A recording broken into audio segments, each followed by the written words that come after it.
মাত্র একটা ডিম দিয়ে এই বিকালের নাস্তাটা আপনারা ঝটপট তৈরি করে নিতে পারেন। বাড়িতে অতিথি এলে বা বাচ্চাদের স্কুলের টিফিনে এই নাস্তাটা আপনারা তৈরি করে দিতে পারেন। 2 কি 3টে উপকরণ দিয়ে এটা ঝটপট আপনারা তৈরি করে নিতে পারবেন। যাকে একবার খাবেন বারবার খেতে চাইবে। তো দেখে নিন রেসিপিটা। প্রথমে আমি এখানে একটা মিক্সিং বোল নিয়েছি। এরপর আমি এর মধ্যে দিয়ে দিলাম একটা ডিম। ডিমটা অবশ্যই নর্মাল তাপমাত্রা হতে হবে। আর ফ্রিজে রাখলে এটাকে 30 মিনিট বাইরে রেখে দিয়ে তারপর এটাকে ব্যবহার করবেন।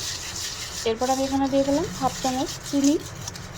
আর চিনি ডিমটাকে খুব ভালো করে আমি এভাবে ফেটিয়ে নিয়েছি যতক্ষণ পর্যন্ত না চিনিটা গলে যাচ্ছে।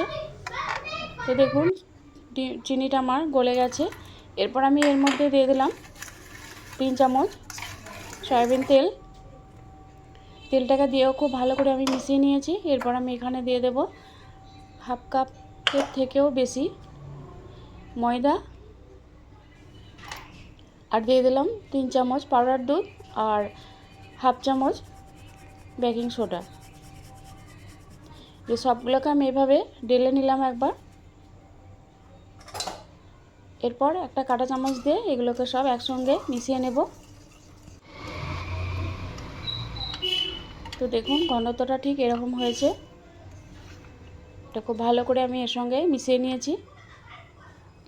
এরপর আমি এখানে দিয়ে দেব ভ্যানিলা। এটাকে দিয়ে আমি আবারও খুব একটু ভালো করে মিশিয়ে নেব।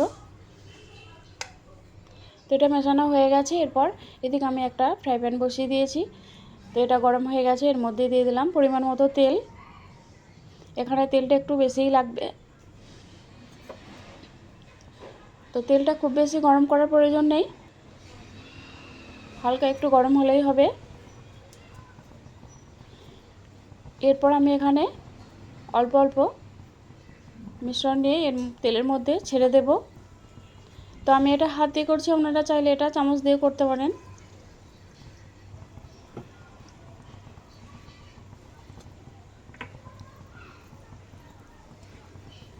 তো এটা একবার হলেও বাড়িতে আপনারা এভাবে করে নাস্তাটা বানিয়ে খেয়ে দেখবেন, অসম্ভব মজাদার। একবার বানিয়ে খেলে বারবার খেতে ইচ্ছে করবে।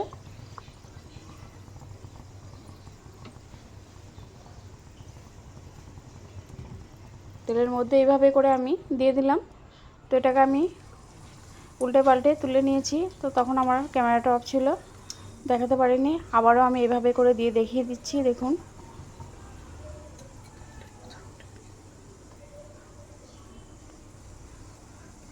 এভাবে হাত দিয়ে দিয়ে দিচ্ছি।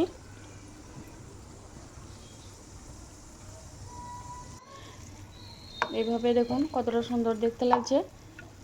আর এটা অনেকটা ফুলে দ্বিগুণ হয়ে গেছে।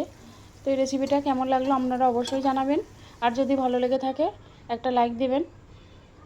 আর নতুন বন্ধু যারা আমার চ্যানেলটা এখনও সাবস্ক্রাইব করেননি তারা অবশ্যই আমার চ্যানেলটা সাবস্ক্রাইব করবেন। আর যারা করে ফেলেছেন তাদেরকে অসংখ্য অসংখ্য ধন্যবাদ।